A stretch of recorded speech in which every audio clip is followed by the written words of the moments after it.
বিভিন্ন সংবাদ মাধ্যমের তথ্যানুসারে ইরানের প্রায় ৮০০ মানুষ মারা গেছে, কিন্তু ইরান যুদ্ধে সমঝোতা চায় না।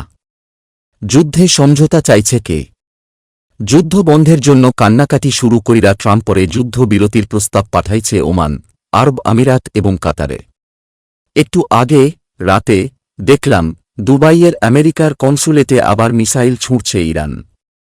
ওমানসহ মধ্যপ্রাচ্যের প্রায় দেশই কান্নাকাটি লাগাইছে। ইরান শুধু আমেরিকার ঘাঁটি না, সিভিলিয়ান এলাকায়ও মিসাইল ছুঁড়েছে। তাদের সম্পদের যথেষ্ট ক্ষয়ক্ষতি হয়েছে। তারা আর যুদ্ধ চায় না।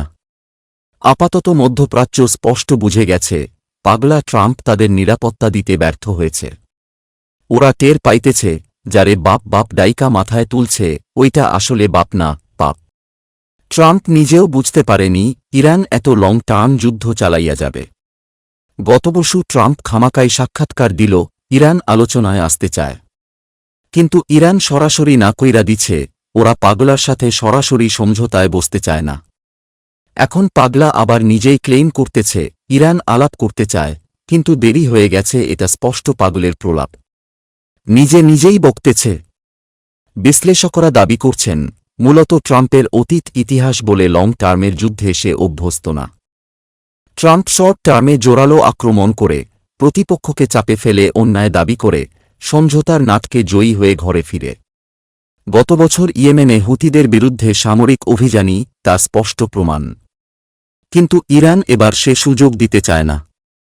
স্ট্রেট কাট জানাইয়া দিছে ইরান প্রতিরোধ স্পষ্ট কইরা তারপর চুক্তি করবে। ইরানের স্পষ্ট বার্তা, ২-৪ দিন বোমা মাইরা দেশে ফিরে, যুদ্ধে বিধ্বস্ত ইরানের ছবি মিডিয়ায় প্রকাশ করে নিজেরে জয়ী ঘোষণা করে। তারপর আবার ২ দিন পর ইচ্ছেমতো পারমাণবিক বোমা তৈরির অজুহাত দিয়া হামলা চালানো। এসব নাটকের দিন শেষ।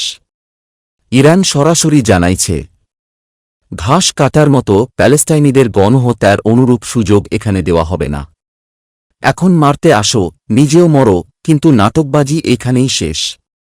আমেরিকার হ্যাডম দেখানো -15 এর শেয়ার বাজারে ধস, সস্তা ড্রোন হামলা ঠেকাইতে বিলিয়ন ডলারের ডিফেন্স ধ্বংস হওয়া, মধ্যপ্রাচ্যের বিশ্বাস নষ্ট হইয়া যাওয়া আমেরিকারে অলরেডি চাপে ফেলছে। তারপর এখন শুধু মধ্যপ্রাচ্য না, আমেরিকা ইউরোপের দিক থেকেও চাপে পড়বে। স্পেন কেন তাদের ঘাঁটি ব্যবহার করতে দেয়নি এই নিয়া পাগলা স্পেনের সাথে বাণিজ্যিক সম্পর্ক বন্ধ কইরা দিচ্ছে। হরমুজ প্রণালীর পরে তেল গ্যাস বেজ অর্থনীতির যে নাড়া ইউরোপ খাবে, তা আরও চাপে ফেলবে আমেরিকাকে। তাই সমীকরণ বলছে, সামনের এই দিনগুলোতে পাগলা আরও বেপরোয়া হয়ে উঠবে ইরানকে ধ্বংস করার জন্য। কারণ মধ্যপ্রাচ্যে নিজেরে হালকা করা মানে নিজেদের প্রভুত্বের রশির গিঁট আলগা হয়ে যাওয়া, যেটা আমেরিকা হতে দিতে চাইবে না যে কোনো মূল্যে। কিন্তু এই সময়ে আইসা মধ্যপ্রাচ্যের বুঝে নেওয়া উচিত, যারে বাপ বাপ ডাইকা তারা এতদিন সেরজন খুঁজছে, ওই বাপই পাপ হইয়া ধ্বংস কিরা দিয়ে যাচ্ছে। তাদের অর্থনীতি, স্থাপনা, সম্পদ ও চমকপদ জীবনের দম্ভ শুধুমাত্র ওই এক ইরানের হাতেই। যে জাতি সৌদির মতো ভোগবিলাস, মদ, নারী নিয়ামত্ব থাইকা দম্ভের জীবন গড়ে তোলে নাই, যে জাতি মধ্যপ্রাচ্যে গ্রেট হতে চায়নি আমেরিকার চামচামি কইরা, যে জাতি গ্রেট হইতে নিজেদের গড়ে তুলছিল জ্ঞান, বিজ্ঞান, প্রযুক্তি আর আত্মমর্যাদার এক দেয়াল তুলে, মধ্যপ্রাচ্য এখনই বুঝে নাও, চামচামি কইরা নিজের ঘর খুঁড়ে প্রভুরে ঢুকতে দিয়া বড়জোর টিকে থাকা যায়, গ্রেট হওয়া যায় না।